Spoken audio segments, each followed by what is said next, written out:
Hello everyone, आज हम class 11th का चैप्टर नंबर 1 कंटिन्यू करेंगे। पार्ट 1 में हमने कर लिया था टिल बायनॉमियल नोमेनक्लेचर। ठीक है, आज हम उसके आगे करेंगे टेक्सोनॉमी कैटेगरी सिस्टमैटिक्स, ये सब कंप्लीट करेंगे। उससे पहले हमने लास्ट क्लास में ये जो एनसीईआरटी में हमें इंट्रोडक्शन दिया हुआ है ये रीड नहीं किया था, क्योंकि अभी जो नीट का एग्जाम हुआ है उसमें हमने देखा है कि इसमें से भी क्वेश्चंस आ जाते हैं। ठीक है, तो वील डू दिस, उसके बाद हम चैप्टर स्टार्ट करते हैं। ठीक है, diversity in the living organisms, living world. Biology is the science of living forms and the living processes. हमें पता है बायोलॉजी एक साइंस है जो हमें लिविंग चीज़ों के बारे में, जो चीज़ें जिंदा है उन वो कैसे, उनके अंदर कैसे मेटाबॉलिक प्रोसेसेस है, वो कैसे जीते हैं, कैसे मरते हैं, उनकी बॉडी में कैसे वर्क करती हैं चीज़ें, वो हम पढ़ते हैं। The living world comprises an amazing diversity of living organisms. Early man could easily perceive the difference between inanimate matter and the living organisms. Inanimate matter मतलब जो चीज़ें जिंदा नहीं है, तो जो अर्ली मैन था वो इजीली इन चीज़ों के बीच में डिफरेंस पता कर सकता था, क्योंकि डिफरेंस इतना इजीली ही पता चल जाता है। वो उन चीज़ों को जो इनएनिमेट थे उनके लिए वो विंड, सी, फायर, ये सब इनएनिमेट थी, और एनिमल्स और प्लांट्स में वो डिफरेंस ऐसे पता लगाते थे कि एक चीज़ उनको बहुत चौंका देती थी और कुछ चीज़ें उनको डर पैदा करती थी उनमें, कुछ एनिमल्स को देख के या फायर को देख के। तो वो इस हिसाब से चीज़ों को इनएनिमेट और एनिमेट में, लिविंग और नॉन लिविंग में करते थे differentiate. The description of living organisms include human beings began much later in human history. Human beings का living organisms का description बहुत बाद में आया human beings को include करके. Societies which indulge in anthropocentric view of biology could register limited progress in biological knowledge. अब anthropocentric view का मतलब होता है ऐसा, मतलब ये सोचना कि ह्यूमन बींग्स ही सबसे ज़रूरी चीज़ है पूरे यूनिवर्स में, सबसे इम्पोर्टेंट, सबसे ज़रूरी, मतलब भगवान से भी ज़्यादा, और सारे एनिमल्स और माइक्रो ऑर्गेनिजम्स का इतना कोई काम नहीं है। मतलब ह्यूमन बींग सेंट्रिक सोसाइटी होती है कि जो कर रहे ह्यूमन बींग्स ही कर रहे, they are the most important and they are doing everything. तो ऐसा सोच जो था, उस वजह से बहुत लिमिटेड प्रोग्रेस हुई बायोलॉजिकल नॉलेज में। Systematic and monumental description in life forms. Systematic and monumental description, systematic मतलब एक सिस्टम के साथ, और मॉन्यूमेंटल डिस्क्रिप्शन ऑफ लाइफ मतलब बहुत डिटेल में, बहुत अच्छे से जब हमने चीज़ों को समझा और देखा, तब हमने हमें ये समझ आया कि हमें ज़रूरत है सिस्टम्स ऐसे रूल्स की, जिसमें हम आइडेंटिफाई कर पाए, नोमेनक्लेचर नाम दे पाए और क्लासिफाई कर पाए। क्योंकि जब हमने मॉन्यूमेंटल डिस्क्रिप्शन ऑफ लाइफ मतलब लाइफ फॉर्म्स को हमने बहुत डिटेल में पढ़ा, जब हमने बहुत डिटेल में उनको जाना और देखा, तब हमें लगा कि इन सब चीज़ों की हमें ज़रूरत है। इन चीज़ों के बिना हम इतने सारे लिविंग ऑर्गेनिजम्स को नहीं पढ़ सकते। The biggest spin-off of such studies was a recognition of sharing similarities among the living organisms, both horizontally and vertically. तो सबसे, जब हम इनको पढ़ रहे थे तब हमें रियलाइज हुआ कि हॉरिजॉन्टली और वर्टिकली डायरेक्शंस नहीं है यहाँ पे। हॉरिजॉन्टली का मतलब है जो चीज़ें जिंदा है अभी, जो अभी प्रेजेंट है अर्थ पे। वर्टिकली मतलब जो जा चुकी है, जो खत्म हो गई है, वो नहीं है अर्थ पे, प्रेजेंट नहीं है। तो हमने देखा कि जो जिंदा है हॉरिजॉन्टली, उनके बीच में भी सिमिलैरिटीज हैं, और जो जा चुके हैं उनके बीच में भी सिमिलैरिटीज हैं, जो प्रेजेंट नहीं है बट उनके बीच में भी सिमिलैरिटीज है। इवोल्यूशनरी रिलेशनशिप्स को हमने नोटिस किया, कॉमन इंसेस्टर्स को नोटिस किया, और ये देखा कि हम सब में सिमिलैरिटीज है, हम सब में कहीं ना कहीं हम सब जुड़े हुए हैं कहीं ना कहीं। That all present day living organisms are related to each other and also to all organisms that have ever lived on this earth. जो जा चुके हैं, जो कभी थे अर्थ पे या फिर जो अभी हैं, उन सब में कुछ ना कुछ सिमिलैरिटीज हैं, वो एक दूसरे से इंटरलिंक थे और सबके कॉमन एंसेस्टर्स थे। Was a revelation which humbled man and led to cultural movements for conservation of biodiversity. तो इससे हमें पता चला कि थोड़ा हम्बल हो गए हम, ताकि हम सब एक ही थे, हम सब में कॉमन एंसेस्टर्स थे, जिस वजह से हमें और बायोडाइवर्सिटी के बारे में हमने जाना और फिर उसे कंजर्व करने का सोचा। ठीक है, अर्नस्ट मेयर के बारे में यहाँ दिया हुआ है। ठीक है, अब इनके बारे में 2-3 चीज़ें हमें जो इसमें से अगर हम याद कर लेंगे तो हमारे लिए ठीक है। तो ये कब पैदा हुए थे? 5 जुलाई 1904 को। ठीक है, कैम्पटन में, जर्मनी। अर्नस्ट मेयर को हार्वर्ड यूनिवर्सिटी में the Darwin of the 20th century बोला गया था। ठीक है। और एक चीज और बोला था, इनको ये टाइटल मिला था Alexander Agassiz professor of zoology emeritus. तो ये कुछ कुछ छोटी छोटी चीजें आ जाती है एमसीक्यूज में, ठीक है। साइंटिस्ट के नाम आ जाते हैं, उनसे रिलेटेड कुछ पूछ लेते हैं। और अर्नस्ट में एक बायोलॉजिकल स्पीशी कॉन्सेप्ट दिया था जो मैं अभी आगे आपको पढ़ाऊंगी, ठीक है। तो मेन यहाँ पर जो दिया है आपको ये 2-3 चीजें याद करनी है, बाकी इतना डिटेल में नहीं पूछेंगे। तो let's start the chapter. Last class में बायनोमियल नोमेनक्लेचर तक कर लिया था, today we will start from taxonomy.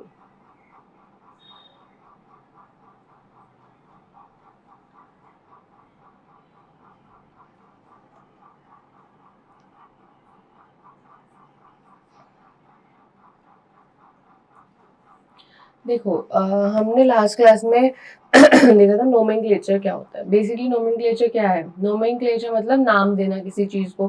तो नोमेनक्लेचर करने के लिए, किसी भी चीज का नाम देने के लिए पहले हम क्या करते थे? कैरेक्टराइज, उसे कैरेक्टर्स को देखते थे, कैरेक्टराइजेशन करते थे, कैरेक्टर्स बताते थे, ऑब्जर्व कर सकते थे जो हम कैरेक्टर्स, उनको देखते थे, उसको स्टडी करते थे, फिर उसको हम आइडेंटिफाई करते थे। आइडेंटिफिकेशन के बिना तो हम किसी को नाम नहीं दे सकते कि कौन क्या है। तो पहले हम उसके कैरेक्टर्स को देखते थे, फिर उसको आइडेंटिफाई करते थे, फिर उसका नाम देते थे, नोमेनक्लेचर देते थे।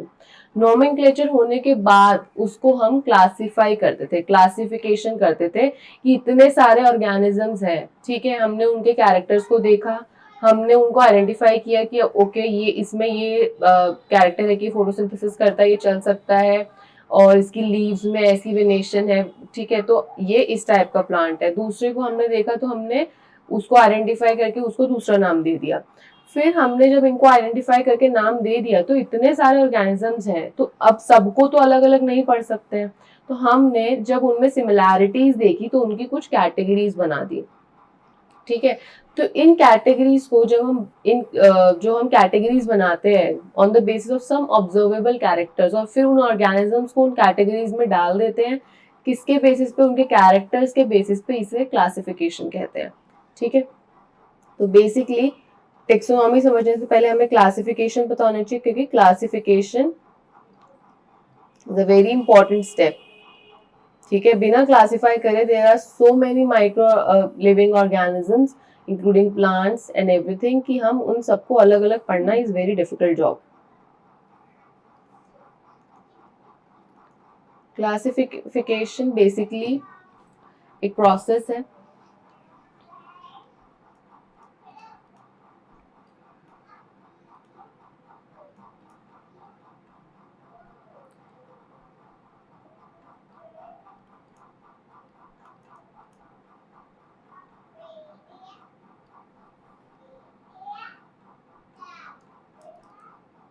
into convenient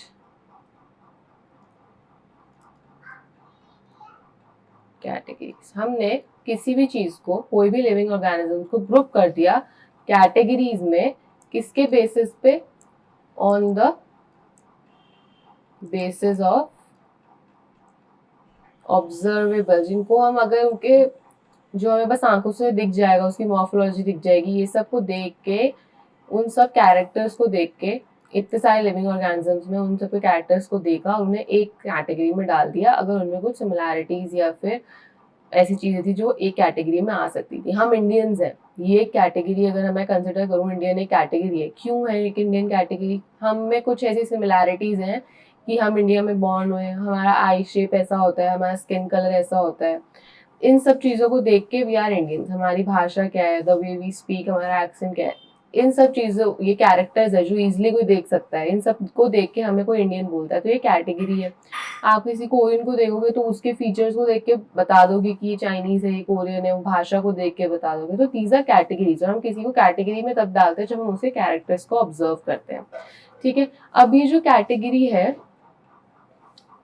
क्लासिफिकेशन करके आप जो कैटेगरीज में इनको डालोगे, इन कैटेगरीज को साइंटिफिकली टेक्सा बोलते हैं, ठीक है। टेक्सा इज प्लूरल, और अगर कहीं कहीं बुक में टेक्सॉन भी लिखा होगा अभी एनसीईआरटी में, तो आप कंफ्यूज नहीं होगे टेक्सा और टेक्सॉन क्या है। टेक्सॉन बस सिंगुलर है, ठीक है। टेक्सा, हम बहुत सारी कैटेगरीज की बात कर रहे हैं, यहाँ पे हम एक ही कैटेगरी की बात कर रहे हैं, ठीक है। तो कैटेगरीज को साइंटिफिक लैंग्वेज में हम टेक्सा बोलते हैं। इट इज़ वेरी इंपॉर्टेंट कि आपको साइंटिफिक लैंग्वेज याद रहे एग्जाम पर्पज के लिए। आंसर्स जो आप लिखोगे, सीबीएसई के लिए बता रही हूँ, जब आप आंसर्स लिखोगे, how you represent your answer is very important. Knowledge पढ़ एनसीईआरटी सब लेते हैं एग्जाम से पहले, पर आप आंसर कैसा लिख के आ रहे हो उसके बेसिस पे आपको मार्क्स मिलते हैं, ठीक है।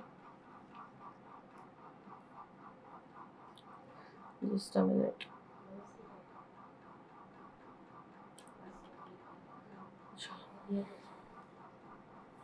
ठीक है, अब जो ये टेक्सा है ये डिफरेंट लेवल्स पे कैटेगरीज को दिखा सकता है। Different level of categories, it can show different level of categories. इसका एग्जाम्पल क्या होगा, मान लो एक कैटेगरी इसने बताया एनिमल्स, ठीक है, एक कैटेगरी में मैमल्स, एक कैटेगरी में इसने बोला डॉग। तो एक एनिमल बहुत ब्रॉड कैटेगरी है जिसमें मैमल्स और जो मैमल्स नहीं है वो भी आ गए। फिर मैमल्स में, फिर मैमल्स एक छोटी कैटेगरी हो गई जिसमें सिर्फ मैमल्स है, और फिर डॉग उससे भी एक छोटी कम लेवल की कैटेगरी हो गई जिसमें सिर्फ डॉग्स आ रहे हैं। तो ठीक है, पर एनिमल्स, मैमल्स और डॉग सबको हम टेक्सा बोलेंगे, ठीक है। तो इसका मतलब ये है कि it can denote any level of category. हमारा टॉपिक है टेक्सोनॉमी। तो क्लासिफिकेशन समझ आ गया हमारा। हमने 4 चीजों के बेसिस पे टेक्सोनॉमी बेस्ड होती है। कैरेक्टराइजेशन, पहले कैरेक्टर्स देखो, फिर उससे कैरेक्टर्स के बेसिस पे उसको आइडेंटिफाई कर देते हैं, फिर उसका नाम दे देते हैं, नोमेनक्लेचर, फिर उसको कैटेगरीज में उन सब लिविंग ऑर्गेनिज्म को, कितने सारे लिविंग ऑर्गेनिज्म है, हम उनको कैटेगरीज में डाल देते हैं on the basis of the similarities. जैसे हम ह्यूमंस हैं, हमारा क्या है, हमारा नाम साइंटिफिक नेम होमो सेपियंस। बायनोमियल नोमेनक्लेचर में होमो क्या है, जीनस है, सेपियंस क्या है, हमारी स्पेसिफिक एपिथेट, हमारी स्पीशी बताता है। तो हमारी स्पीशी है सेपियंस, हम ह्यूमंस हैं, तो हम सब में सिमिलैरिटीज है, इसीलिए हमें एक कैटेगरी में डाल दिया है। अभी टेक्सोनॉमिक कैटेगरी में पढ़ोगे तब आपको पता चलेगा species is also a category, lowest category है, ठीक है। तो पहले टेक्सोनॉमी समझ लेते क्या है। अभी जो हमने ये सब पढ़ा है ना, ये चारों चीजें, कि पहले उसको देख, उसे कैरेक्टर्स को देखा, आइडेंटिफाई किया, नोमेनक्लेचर किया, क्लासिफिकेशन किया, इस पूरे प्रोसेस को ही टेक्सोनॉमी कहते हैं। अभी हम इन सबको अलग अलग पढ़ रहे थे, बट अगर हम इनको साथ में देखेंगे तो ये सब क्या है, टेक्सोनॉमी है।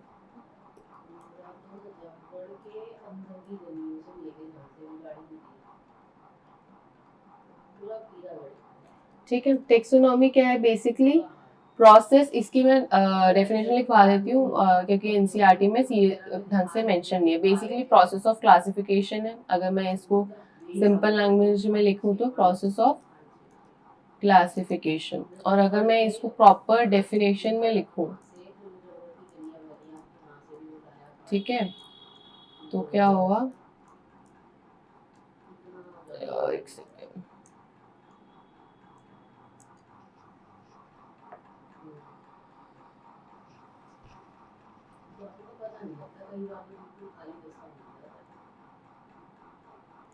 ब्रांच ऑफ साइंस, कभी कभी इसकी डेफिनेशन आ जाती है, branch of science that deals with naming, describing, this is not the correct order but I am just writing, and naming, describing and classifying, यही कर रहे हैं ना हम। ये ब्रांच है एक साइंस की, साइंस का एक प्रॉपर ब्रांच है, ये प्रॉपर काम है एक, जिसमें हम नेम दे, उसको डिस्क्राइब करते हैं, उसको नाम देते हैं, और फिर उसे क्लासिफाई कर देते हैं, सारे लिविंग ऑर्गेनिजम्स को कैटेगरीज में डाल देते हैं। Classifying of all the living organisms. उसके बाद अब समझ आ गया टेक्सोनॉमी क्या है, प्रोसेस ऑफ क्लासिफिकेशन। जो 4 चीजें अभी पढ़ी है वही टेक्सोनॉमी होती है। तो it is based on 4 things, CINC,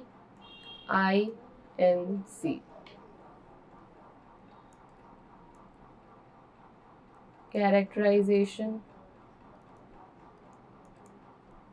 identification, nomenclature and classification, classification, ठीक है। कैरेक्टराइजेशन, कैरेक्टर्स को देखो, उसे आइडेंटिफाई करो, उसको नाम दो और फिर उसे कैटेगरीज में डाल दो। तो जब हम ऐसा करते हैं तो इतने सारे लिविंग ऑर्गेनिजम्स को पढ़ना इजी हो जाता है। दिस इज जस्ट डन ताकि हम उन सब की सिमिलैरिटीज को, उन सबको एक साथ पढ़ सके और हमारा काम आसान हो जाए, ठीक है। अब जो मॉडर्न टेक्सोनॉमी है, मॉडर्न टेक्सोनॉमी क्या क्या चीज़ों को कंसिडर करती है नाम देने के लिए, स्टडी करने के लिए, ठीक है।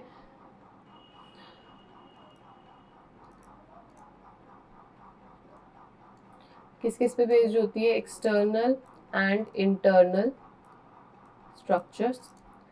एक सेकेंड,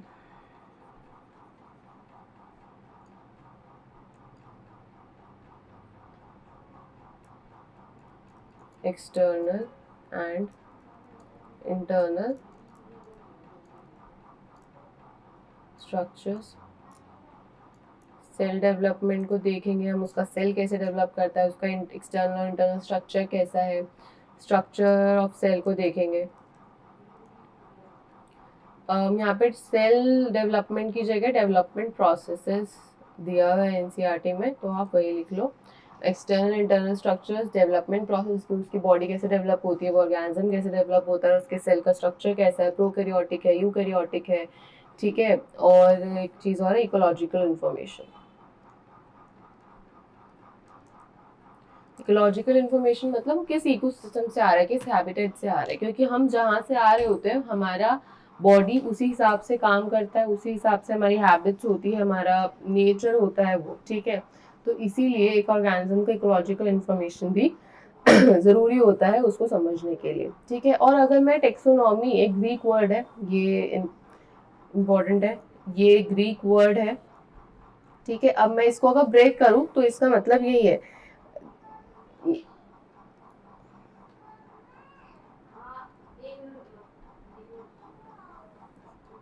टेक्सो में अगर मैं इसको ये दो वर्ड से बना है, टेक्सिस प्लस नॉर्म, ठीक है। टेक्सिस क्या है? अरेंजमेंट। टेक्सिस का ग्रीक वर्ड है, इसका मीनिंग होता है अरेंजमेंट, और नॉर्म का मतलब होता है रूल्स, ठीक है।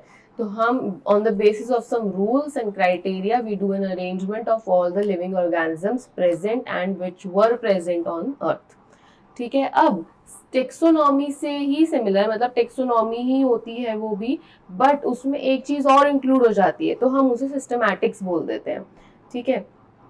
It is completely like taxonomy only, but it is more vast and more inclusive than taxonomy, ठीक है। it was given by Carolus Linnaeus ने दिया था, ठीक है। ये एक लैटिन वर्ड है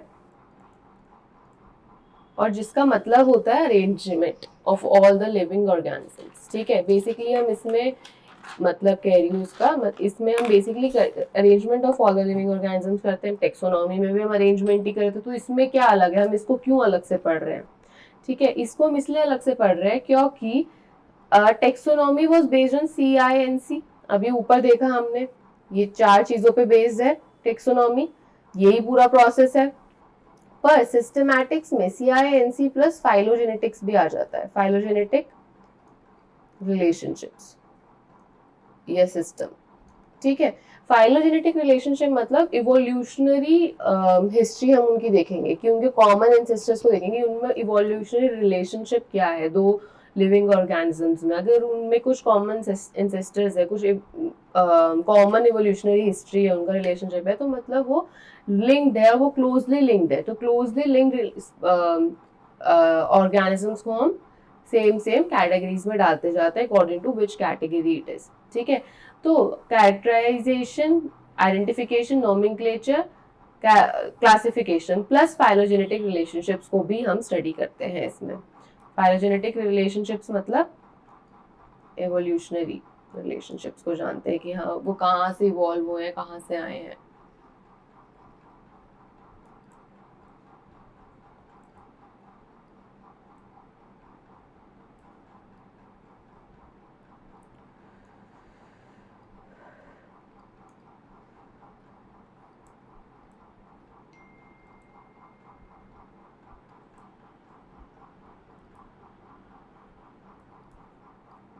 ठीक है, तो it is systematics is better than taxonomy, क्योंकि सिर्फ एक चीज को ऊपर ऊपर से समझना और किसी एक चीज में हम उसके रिलेशनशिप्स को भी देख रहे कि वो कहाँ से आया है, तो वो हमें एक बेटर अंडरस्टैंडिंग देता है उस ऑर्गेनिज्म की, और हमारे जो पहले के ऑर्गेनिज्म जो इस अर्थ से जा चुके हैं उनकी भी देता है कि कैसे जो लाइफ है वो that is always evolving and getting into something better.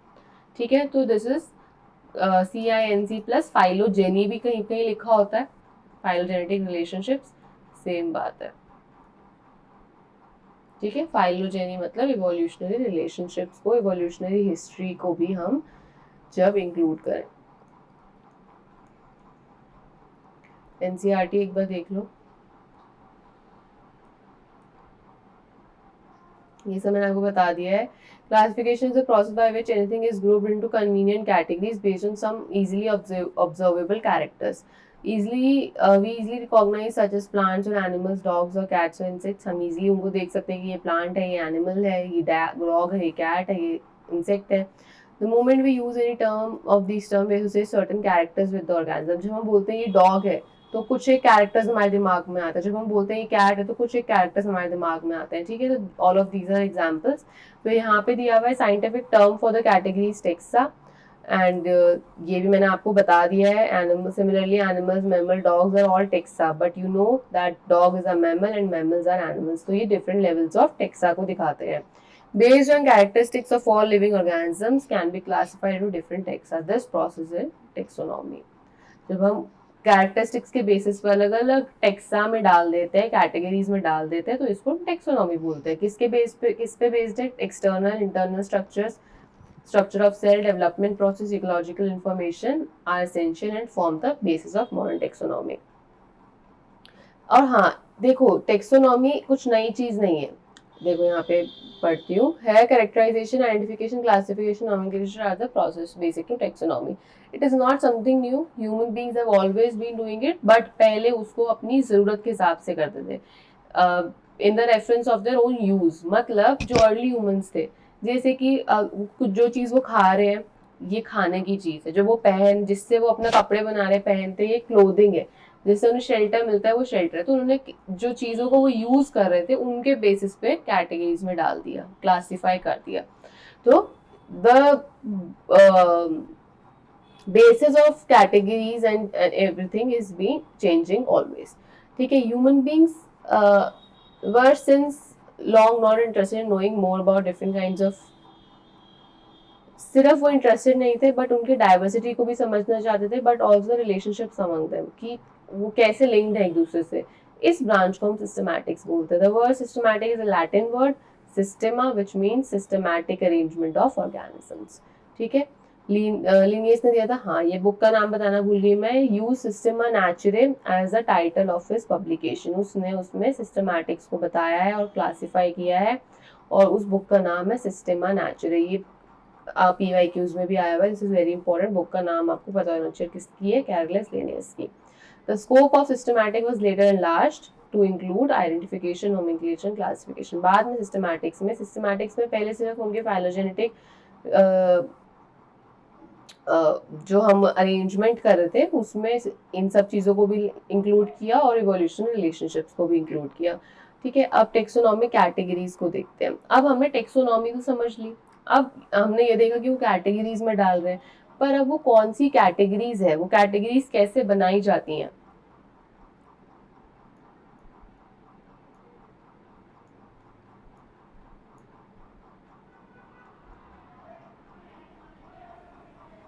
ठीक है, टेक्सोनॉमिक कैटेगरीज को अगर हम समझना चाहें तो एक सीढ़ी की तरह होती हैं। कैटेगरी समझ आ गई कि इतने सारे लिविंग ऑर्गेनिजम्स थे। ठीक है, इतने सारे लिविंग ऑर्गेनिजम्स को हमने on the basis of their characters कि उनमें क्या सिमिलैरिटीज है, क्या डिफरेंसेस है, उनको अलग अलग कैटेगरीज में डाल दिया। अब हमने ये जो कैटेगरी बोल रहे हैं हम बार बार, वो कैटेगरीज क्या है। ठीक है, ये एक हायरार्की की तरह। हायरार्की मतलब क्या होता है? On the based of their character, on the based of their ability, और एक के बाद एक। मतलब आप पहले एक, अगर बाई चांस आपको डॉक्टर बनना है तो पहले आप MBBS करोगे, फिर आप उसके बाद आप स्पेशलाइजेशंस करोगे, है ना।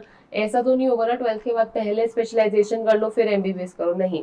तो एक हायरार्की है कि पहले एमबीबीएस करोगे फिर आप स्पेशलाइजेशन करोगे, फिर आप अपना क्लिनिक ओपन कर सकते हो, हॉस्पिटल्स में जाके अपना पर्सनल आप इंटर्न्स को भी प्रैक्टिस करा सकते हो, ठीक है। तो एक स्टेप वाइज प्रोसेस होता है, ठीक है। आप अलग अलग चीज़ों के, एक चीज़ कम ब्रॉड होती है, एक चीज़ ज़्यादा ब्रॉड हो जाती है, ठीक है। तो on the basis of steps of hierarchy taxonomic categories we have formed. हर कैटेगरी में, हर कैटेगरी जब हम और ऊपर जाते जाते हैं कैटेगरीज में तो वो और ब्रॉड होने लगती हैं, ठीक है। तो ये एक लैडर है, सीढ़ी है, ठीक है। ये सीढ़ी क्या है, हमारी टेक्सोनॉमिक कैटेगरीज है, ये हायरार्की ऑफ स्टेप्स है। पहले स्टेप पे आप जब जाओगे तो ये कम ब्रॉड होगी, फिर ऊपर चढ़ते जाओगे ये और ब्रॉड हो जाएगी, ऊपर चढ़ते जाओगे और ब्रॉड हो जाओगे। और आपको सबसे पहले तो यहीं से स्टार्ट करना पड़ेगा, ऐसा तो नहीं ना डायरेक्ट यहाँ पे आ सकते हो, नहीं आ सकते हो। तो there is a step wise process, there is a hierarchy कि पहले यहाँ से स्टार्ट करना है, फिर इस पे जाना है, फिर इस पे पहुंचोगे, ठीक है। तो this denotes hierarchy and one step is the category, ठीक है। तो तो हर स्टेप जो है, each step in taxonomic categories, each step denotes rank और category.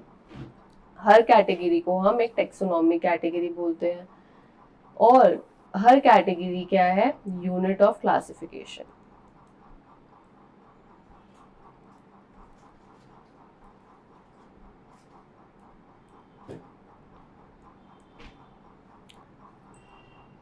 Classification is not a single step process but involves hierarchy of steps in which each step represents a rank or category. Since the category is a part of overall taxonomic arrangement, it is called the taxonomic category and all categories together constitute taxonomic hierarchy. देखो, एक step जो है वो एक taxonomic category है, ये पूरा जो सिस्टम है ये हायरार्की है। एक के बाद एक कैटेगरी आती जाती है, एक के बाद एक स्टेप लिया जाता है, ठीक है। वन बाय वन आती है, और जैसे जैसे ऊपर जाते जाते हैं वो और ब्रॉड हो जाती है, वो और ब्रॉड नंबर ऑफ ऑर्गेनिजम्स को अपने अंदर इंक्लूड करने लगती है, लेस स्पेसिफिक होने लगती है,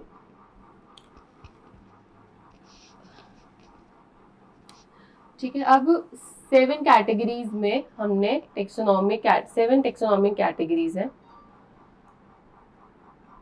मैं नीचे से लिख लेते हैं, चलो। किंगडम, फाइलम और डिवीजन, क्लास। देखो, इसमें बहुत बार आपको बहुत वीडियोस में आप देखोगे कि इन सबको याद करने के ट्रिक्स बताए जाते हैं, पर बेटा मैं ट्रिक्स नहीं बताऊंगी। ट्रिक्स बताने का क्या फायदा है, मतलब आप इतने सारे 2 बुक्स आपको लर्न करनी नीट के लिए, अगर आप क्लास 11 और 12 के लिए पढ़ रहे हो तो एक एक बुक लर्न करनी, कितने ट्रिक्स याद करोगे? इतना ट्रिक्स याद करने का एग्जाम्पल्स डायरेक्ट याद कर लो, there is no logic, it is completely waste of time. हो सकता है किसी के लिए वर्क करता हो, मैं ये नहीं कह रही हूँ कि डजंट वर्क, बहुत लोगों के लिए वर्क करता है, बट मेरे लिए कभी वर्क नहीं किया है, तो I don't give that, I don't suggest that, but you can use your own creativity आप बनाने के लिए, ठीक है। बट मैं इसको कभी सजेस्ट नहीं करती हूँ कि आप इतने सारे बनाओ ट्रिक्स बैठ के और फिर उनको लर्न करो। इससे बेटर है just directly learn the examples, क्योंकि इतने एग्जाम्पल्स हैं क्लास 11th में तो खासकर कि आप ट्रिक्स ही बनाते रह जाओगे और फिर ट्रिक्स में ही खो जाओगे। सबके नाम अल्फाबेट्स तो बेटा 26 ही है ना, कितने ट्रिक्स बना लोगे, ठीक है। Class, order, family, genus and species. और अब ये ऊपर एरो मैं क्यों बना रही हूँ, क्योंकि ये लोवेस्ट कैटेगरी है, ये हाईएस्ट कैटेगरी है, ठीक है। ये स्पीशीज जो है that is very specific, species जो है that is very very specific, कि हमारा स्पीशी क्या है, सेपियंस, ठीक है। यहाँ पे हम किस में आते हैं, एनिमल्स में। एनिमल किंगडम में आते हैं हम, ठीक है। तो यू आर सीइंग कितना ज्यादा अनस्पेसिफिक है किंगडम, कितना डिफिकल्ट टू क्लासीफाई है उसको समझना। एनिमल्स अगर मैं बोल दूं कि वी कम, हमारा नाम कुछ नहीं होता होमोसेपियंस, हम बस एनिमल्स से जाने जाते हैं। तो एनिमल तो डॉग भी है, कैट भी है और हम भी है, तो व्हाट इज द डिफरेंस, हमें कुछ डिफरेंस नहीं पता चल रहा है। बट जब मैं स्पीशी की बात कर रही हूँ तो मुझे डिफरेंस पता चल रहा है कि we are talking about homo sapiens, मैं सेपियंस की बात कर रही हूँ यहाँ पर, ठीक है। That is very specific, easy to classify, this is difficult to classify, ठीक है। अब समझ आया ये हायरार्की क्यों है। मैं इसके अभी और डिफरेंसेस बताऊंगी, जब मैं आपको डिफरेंस बताऊंगी तो आपको समझ आएगा कि ये कैसे मूव करता है, ठीक है। अब जो स्पीशीज है they are more less general, sorry general तो है ही नहीं ना, we are talking about homo sapiens, मैं सेपियंस का एग्जांपल ले रही हूँ, सेपियंस मतलब ह्यूमंस, हम, तो this is very less general, इसमें हमारे अलावा ह्यूमंस के अलावा कोई नहीं है।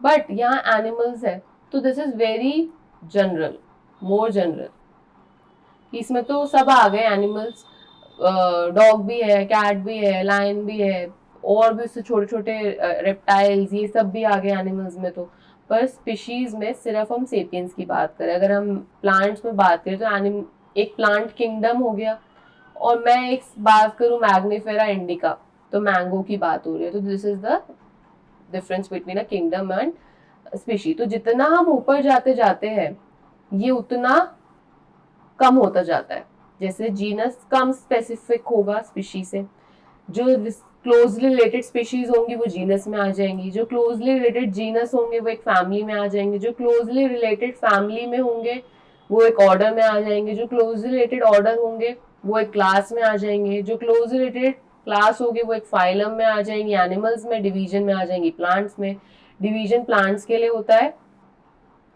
और फाइलम एनिमल्स के लिए होता है। जो फाइलम्स होंगे क्लोज रिलेटेड वो डिफरेंट किंगडम्स में आ जाएंगे, ठीक है। हम बायोलॉजिकल क्लासिफिकेशन जैसे नेक्स्ट चैप्टर है उसमें 5 किंगडम क्लासिफिकेशन पढ़ेंगे, kingdom Monera, kingdom protista, animals, plants, ये सब हम पढ़ेंगे, तब आपको और क्लियर हो जाएगा अभी, ठीक है। हाँ, तो मैं ये बता रही थी ना डिफरेंस, किंगडम मोर जनरल है, स्पीशीज लेस जनरल है, more specific, very specific, less similar, less similar. आप इसको टेबल बना के लिख लेना ताकि जब भी आपको समझना हो कि हायरार्की क्या है यहाँ पे, तो आप इसको देखोगे और आपको समझ आ जाएगा। जैसे जैसे ऊपर जाते जाते हैं ये और ब्रॉड होता जा रहा है ना, जीनस और ब्रॉड हो गया, फिर फैमिली में और आ जाएंगी, फिर ऑर्डर में और आ जाएगा, ऐसे। तो ये मोर सिमिलर हो गया स्पीशीज।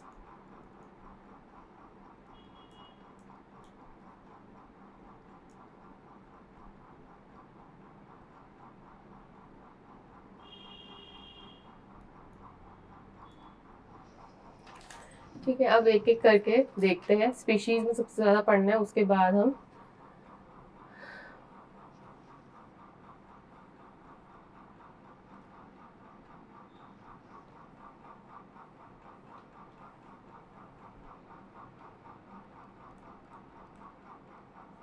ठीक है। स्पीशीज में ग्रुप होता है एक ऑर्गेनिजम्स का विथ फंडामेंटल सिमिलैरिटीज, कि बेसिक चीजें जो हैं वो इन सब में सेम है, ठीक है। अब हम मॉर्फोलॉजिकल कैरेक्टर्स पे देख के दो स्पीशीज को इजीली डिफरेंशिएट कर सकते हैं।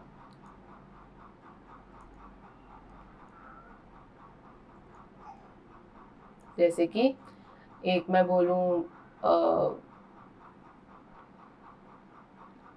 एग्जाम्पल, ह्यूमंस एंड डॉग्स, दोनों अलग अलग है तो एनिमल्स में आते हैं, एनिमल किंगडम में, बट स्पीशीज तो इनकी अलग है ना, ह्यूमंस और डॉग्स।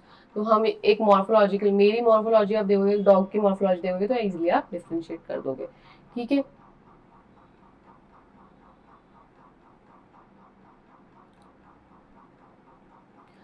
अब जो एनसीईआरटी में इनके एग्जाम्पल्स दिए हुए हैं वो और हमें करने हैं।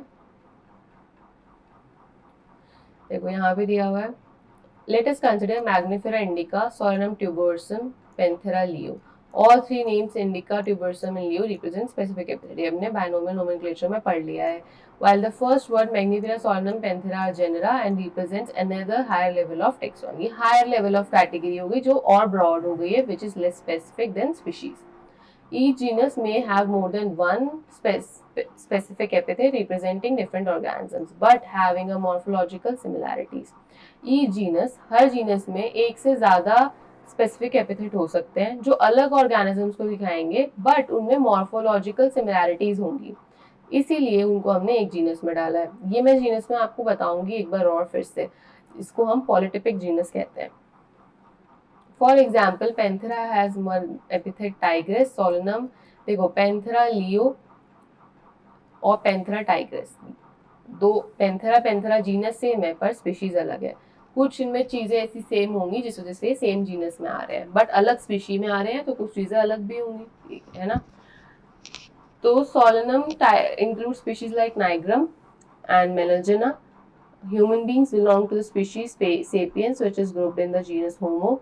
The scientific name thus for human being is written as Homo sapiens. अब इसमें मुझे दो चीज़ें, ये सारे एग्जाम्पल्स आपको पता होने चाहिए, Panthera tigris, Solanum nigrum, Solanum melongena brinjal होता है, नाइग्रम जो मकई होती है वो होता है, और क्या दिया हुआ है, सोलनम ट्यूबरसम पटाटो, ठीक है।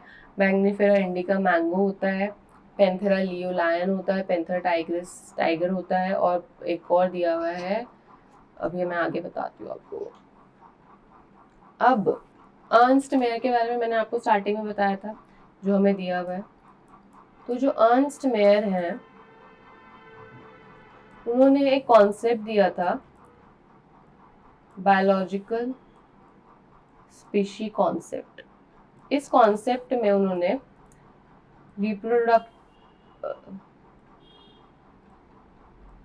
रिप्रोडक्टिव आइसोलेशन के बारे में बताया था उन्होंने। According to this concept, same species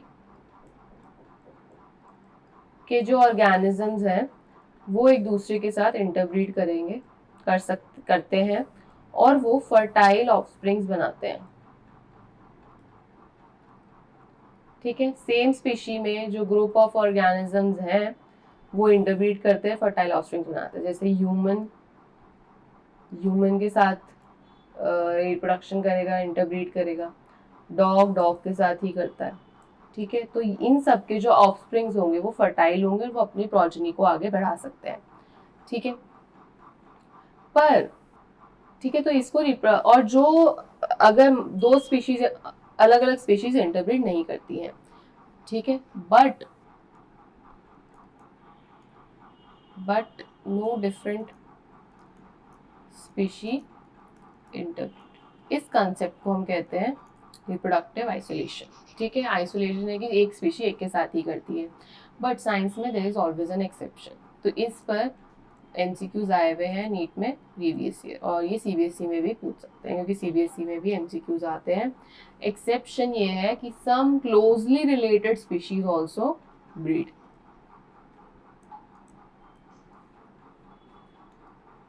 उससे हाइब्रिड बन जाता है, ठीक है। आप हाइब्रिड के बारे में पढ़ोगे बायोटेक में। सम क्लोजली रिलेटेड स्पीशीज रिप्रोड्यूस। अब इनके एग्जाम्पल्स हैं, कुछ टेबल बना रही हूँ, मेल फीमेल, और इनका जो ऑफस्प्रिंग आएगा वो होगा हाइब्रिड। हाइब्रिड मतलब कुछ इस स्पीशी जैसा होगा वो और कुछ इस स्पीशी जैसा होगा, तो वो जैसे कि mail donkey plus female horse क्या बना देगी, म्यूल। पर ये जो म्यूल होगा ये क्या होगा, स्टेराइल होगा। स्टेराइल मतलब that it can not reproduce, अपना आगे प्रोजेनी नहीं बना सकता। तो हाइब्रिड का मतलब क्या है, ये थोड़ा डोंकी जैसा होगा, थोड़ा हॉर्स जैसा होगा, ना पूरा डोंकी होगा ना पूरा हॉर्स होगा, अब मेल हॉर्स होगा और फीमेल डोंकी होती है अगर, तो क्या बन जाएगा, हिनी। ये भी स्टेराइल है। पर फिर साइंस में एक्सेप्शन आ जाती है। अभी तो हम बोल रहे थे कि अगर दो स्पीशीज इंटरब्रीड करेगी तो वो स्टेराइल हो जाएगा, बट ऐसी दो स्पीशीज है जिन्होंने इंटरब्रीड किया बट उनके जो ऑफस्प्रिंग आए वो क्या आए, फर्टाइल आए। मेल टाइगर, फीमेल लायन, इन्होंने बनाया टाइगॉन। ये क्या था, फर्टाइल था। ठीक है, ऐसे ही male lion plus female tiger, इन्होंने बनाया लाइगर। टाइगर लिख रही हूँ, लाइगर।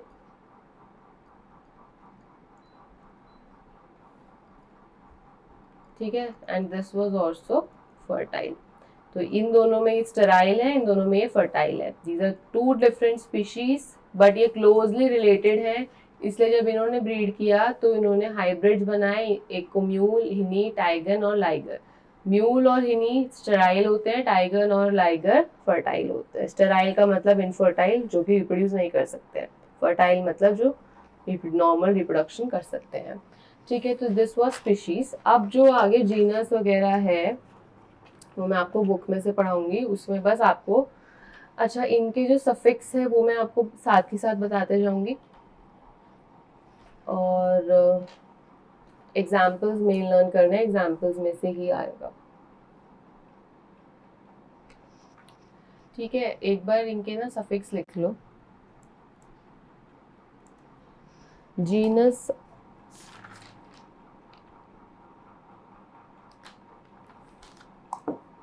स्पीशीज में कोई ऐसा फिक्स सफिक्स नहीं होता है कि यही होगा। ठीक है, तो अस, ऑन, ओहो,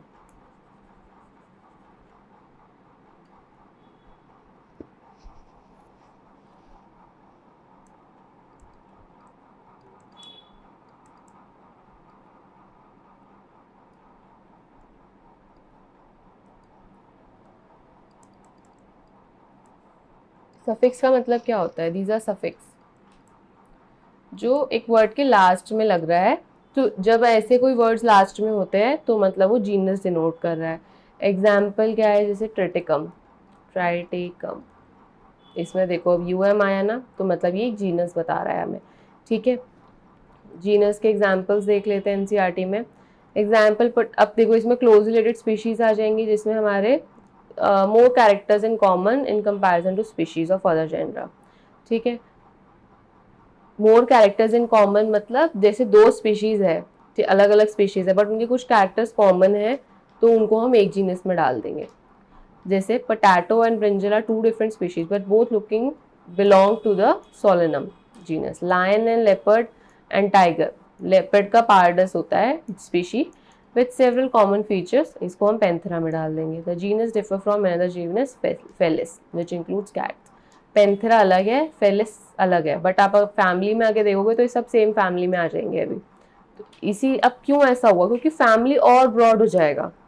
ठीक है, तो उसने उस ब्रॉड होने की वजह से उसने अब फेलिस में भी उसका जो क्राइटेरिया था फैमिली का वो ऐसा था कि उसने जो कैरेक्टर्स इंक्लूड किए वो फैमिली में आ गया, सेम फैमिली में आ गया पेंथेरा और फेलिस भी। ठीक है, फैमिली, हाँ अब जीनस का मैंने आपको सफिक्स बता दिया। फैमिली का सफिक्स है एसीए।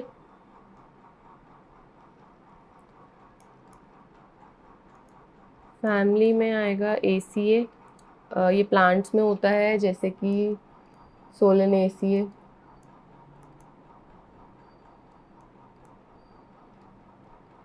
ठीक है, और एनिमल्स में होगा ITA.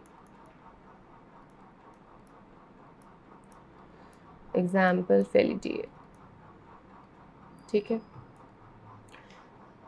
Group related genera with still less number of similarities as compare to genus और स्पीशीज। कम सिमिलैरिटीज हैं बट कुछ है जिस वजह से वो सेम फैमिली में आती हैं।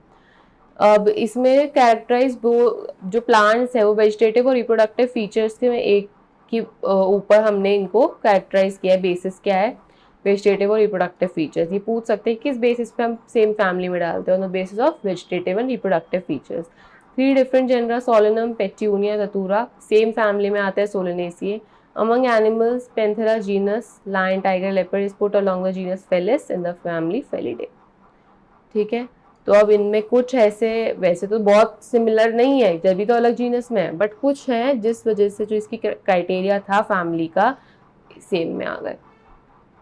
कैट और डॉग की अगर आप बात करोगे तो you will find some similarities and some differences, they are separated in 2 families. इनके डिफरेंसेस ज़्यादा होंगे इसीलिए इनको अलग अलग में डाल दिया, फेलिडे और कैनिडे. डॉग फैमिली को कहते हैं कैनिडे. ठीक है, ऑर्डर पे आ जाओ. हाँ, फैमिली और जीनस के बीच में सब कैटेगरी होती है. सब कैटेगरी इनके बीच में आती है ट्राइब. इस पे क्वेश्चन आया हुआ है. ठीक है, this is very very important. Tribe, genus और फैमिली के बीच में एक सब कैटेगरी होती है, दैट इज ट्राइब. ठीक है, ऑर्डर, एक सेकेंड मैं देख लेती हूँ इसको, हमें सफिक्स दिया हुआ है क्या, दिया हुआ है. मैं सिर्फ ओ लिख रही हूँ, ऑर्डर में आप लिखोगे ales, that is the suffix. आपने अब इसमें देखोगे categories like species, genus, families are based on the number of similar characters, generally order and other higher taxa. अब हम हायर टेक्सोनॉमिक कैटेगरीज में जाते जा रहे हैं. Identified based on the aggregates of characters. कुछ एग्रीगेट्स हम लेते हैं, कुछ परमिटेशन कॉम्बिनेशन हम करते हैं, जिस वजह से वो सेम कैरेक्टर्स को हम देखते हैं और उनको सेम में डाल देते हैं. ठीक है, मतलब वही कि सिमिलैरिटीज का नंबर कम होता जा रहा है ना. तो हम कुछ कैरेक्टर्स को देखते हैं कि ये कैरेक्टर है, तो ये सेम ऑर्डर में आएंगे अब, या सेम क्लास में आएंगे, सेम फाइलम में, सेम किंगडम में. ठीक है, अब इसमें एग्जांपल्स दिए हुए हैं. The assemblage of families which exhibit similar few similar characters. Similar characters are less in number as compared to different genera in a family. Plant families like Convolvulaceae, Solanaceae are included in the order Polymonials क्योंकि ये floral characters दिखाते हैं. ये आपसे पूछ सकते हैं कि पॉलीमोनियल्स में क्यों डाला है, क्योंकि उनके फ्लोरल कैरेक्टर्स है. The animal order Carnivora includes families like Felidae and Canidae.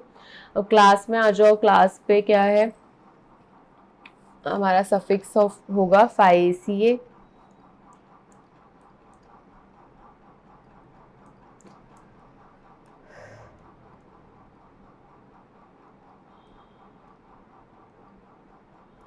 Class का होगा फाइसिए, और एक माइसिटीज भी दिया होता है, ये फंजाई में होता है यूज. ठीक है, अब इसमें आप एग्जांपल्स देख लो. Order Primata comprise monkey, gorilla, gibbon which are mammals. Mammalia में आते हैं, class Mammalia. along with order carnivore that includes animals like tiger, cat and dog. ठीक है, कार्निवोरा अभी हमने ऊपर पढ़ा ना यहाँ पे, तो कार्निवोरा और प्राइमेटा दोनों किस क्लास में आते हैं, मेमेलिया में. Class Mammalia has other orders also. Obviously बहुत सारे क्लासेस हैं, उसमें बहुत सारे अलग अलग ऑर्डर्स हैं. फाइलम, फाइलम का सफिक्स होता है ए.